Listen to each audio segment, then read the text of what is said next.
美高官说，俄罗斯正在复苏，俄军对卢甘斯克展开大规模炮击，在乌克兰北部边境展开核演习。胡塞武装一周击落了2架美国无人机 ，M270 火箭迎来升级，美国海军新滨海战斗舰下水。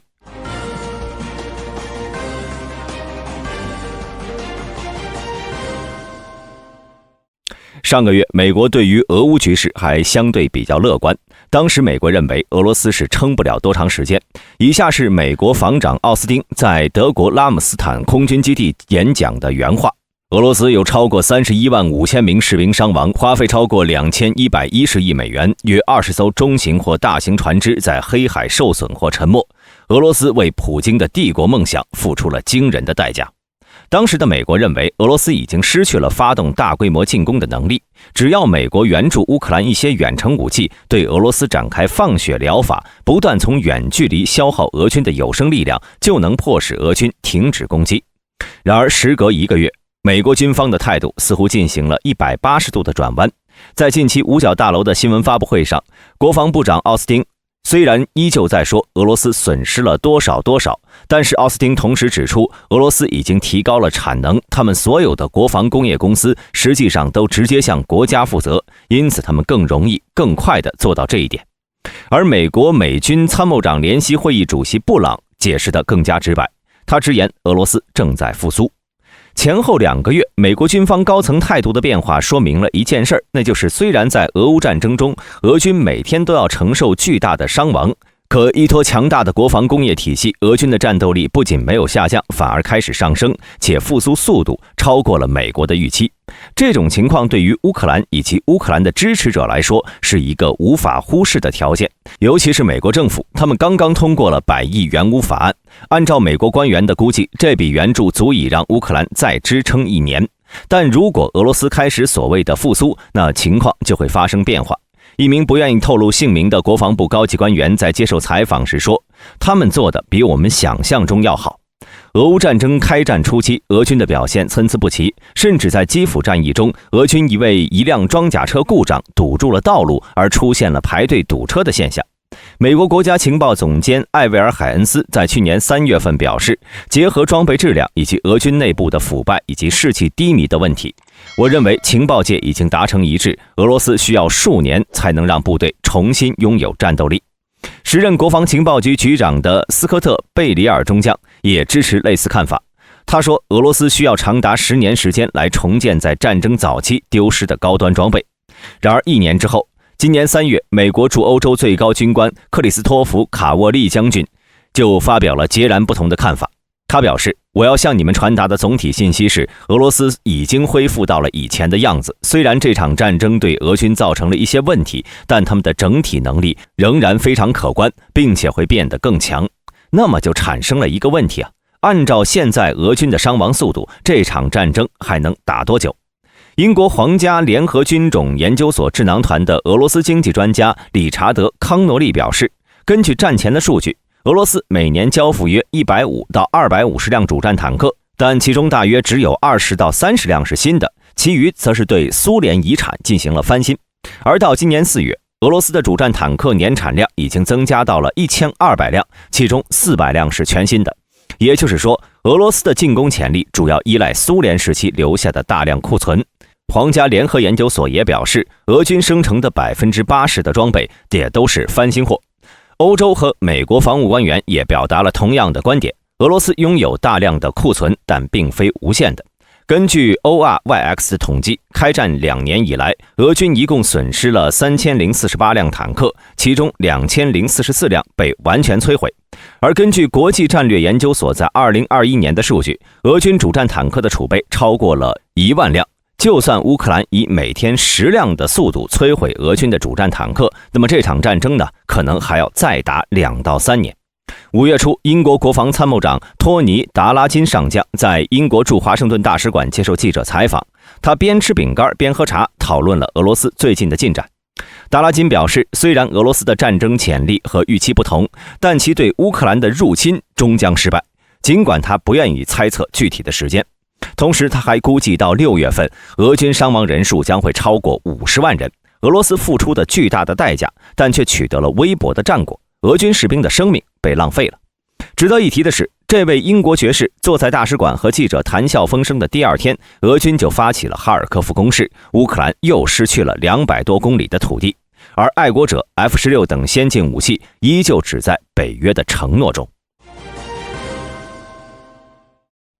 5月21号，乌克兰第91空降营发布了一段无人机拍摄的视频，视频地点呢位于卢甘斯克地区的比洛霍里夫卡。俄军使用 BM-21 冰雹以及 TOS-1 波拉提诺2款火箭炮对该地区进行地毯式轰炸。从视频中看，俄军轰炸密度之强令人惊叹，在短短不到1分钟的时间内，就有超过150发122毫米火箭弹落到了几平方公里的土地上。想必有观众好奇啊，乌克兰发现这段视频不是长他人士气吗？事实上，就在5月20号，俄罗斯国防部声称俄军已经完全占领了比洛霍里夫卡，而乌克兰21号发布的这段视频也就让俄国防部的说法出现了动摇。如果俄军真的是占领了比洛霍里夫卡，那么他们就不敢这样用火箭弹洗地。很明显，至少在拍摄视频时，城内呢那是没有俄军的。但是也不排除这段视频是之前拍摄的，但如此凶猛的攻势，如果是在之前进行的，肯定会有消息流出。大兵在网上没有收集到相关的情报。曾担任 Storm-Z 教官的俄罗斯军事博主也表示，俄国防部的说法是有误的，俄军尚未占领比洛霍里夫卡。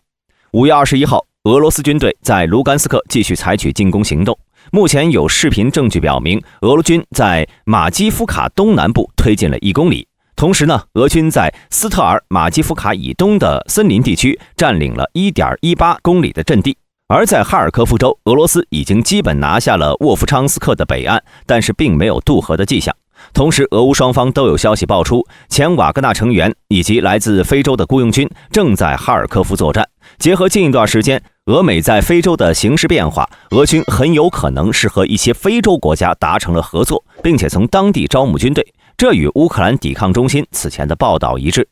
而在恰西夫亚尔，俄军在持续了几天的高强度进攻之后就开始疲软了。在5月21号，俄罗斯没有发动大规模进攻，但后方装甲机动明显，俄军可能在换防或者其他的调动。有消息称，俄第6摩托化师的部队已经增援至恰西夫亚尔方向。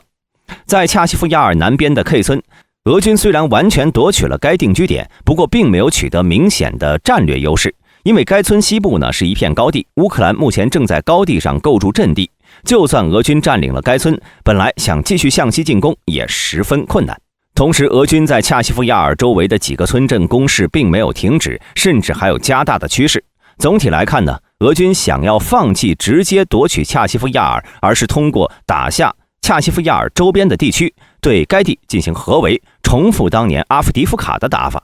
而面对这种情况呢，乌军呢也没有什么好办法，因为乌军人数远低于俄军，只有聚集兵力，形成局部优势，才能抵抗俄军的攻击。以5月21号为例，俄军同时在5个地点发动攻击，这使得恰西夫亚尔周围几个村镇的防御变得十分困难。大兵认为，乌军现在最大的问题不是火炮或者装备的劣势，而是因为过长的战线导致无人可用。想要让乌军改变现在节节后退的局面，那么每个月至少需要1万到 1.5 万的新兵力补充，才能和俄军的进攻所僵持。如果想要进行反攻，则至少需要20到30万人的部队。目前仅靠着一些雇佣军，对俄乌局势来说呢，无异于杯水车薪。欧洲是不能再继续隔岸观火了。俄罗斯展开核演习。5月21号，俄罗斯国防部发布了一段视频，展示俄军在乌克兰北部的俄罗斯境内进行战术核武器演习。视频中出现了伊斯坎德尔弹道导弹以及图22M 逆火。一位俄罗斯军事博主指出，俄罗斯此举旨在挑衅乌克兰，因为此前呢，北约禁止乌克兰使用北约的武器，打击俄罗斯境内的目标。而这次俄罗斯拿着北约给的免死金牌，在俄乌边境进行核挑衅，正是对应此举的回应。乌克兰总统泽连斯基在5月20号向《纽约时报》重申，俄罗斯目前在俄罗斯领土上享有一个避难所，俄罗斯军队可以从那里对乌克兰进行导弹和滑翔炸弹袭击，并且在边境地区集结的部队发动进攻行动，就像俄罗斯在哈尔科夫州北部正在进行的攻势一样。大兵认为，北约的限制政策严重损害了乌克兰的防御能力。俄罗斯可能会借此在哈尔科夫州北部的任何地区随心所欲地发起新的进攻。本月早些时候，美国陆军授予了洛克希德马丁公司一份价值4.51亿美元的合同，以对额外的 M270 火箭发射器系统进行现代化升级，并扩大其在美国国内的持有量。洛马副总裁杰伊·普莱斯表示，现代化工作将增加经过实战验证的发射器的能力，并确保 M270 系列发射器在未来几十年内都不落后于时代，增加北约部队的互操作性。此次采购将为我们的全球合作伙伴带来额外的精确打击能力。这次升级呢，包括使用新的发动机、改进的装甲驾驶室和新的通用火控系统，以及对系统进行全面检修和升级。该系统将与当前的未来的 MLRS 系列弹药兼容，精确增程火箭弹和精确打击导弹都能由 M270A2 或者海马斯发射器发射。M270A2 呢是一种支持联合全域作战的重型履带式移动发射器，可以通过 C-17 和 C-5 飞机运输。发射器及其弹药旨在让士兵在更远距离上交战，以协调其他部队联合作战。伊朗支持的也门胡塞武装声称，他们在阿拉伯半岛上空击落了一架美国无人机。美国军方承认有关击落报道，但没有发表评论。如果得到证实，这将是过去1周内胡塞武装击落的第2架 MQ-9 收割者无人机了。胡塞武装发言人叶海亚·萨里准将声称，他们在5月16号用地对空导弹击落了一架 MQ-9 死神无人机。在5月10号，胡塞武装声称在马布里省上空击落了一架美国无人机。数小时后呢，网上流传着似乎是一架 MQ-9 收割者残骸的照片。萨里准将在一份声明中说，无人机是用当地制造的最新地对空导弹击落的。他们声称这架无人机正在也门南部贝达省上空执行敌对任务。在回应美联社询问时，美国军方中央司令部承认有关击落报道，但拒绝发表评论。从2014年也门内战开始以来，胡塞武装占领了该国北部的大部分地区以及其首都萨那。美军已经因为胡塞武装损失了至少5架无人机了。MQ-9 收割者每架成本呢约为3000万美元，他们可以在高达15000米的高度飞行，并且拥有24小时的续航时间。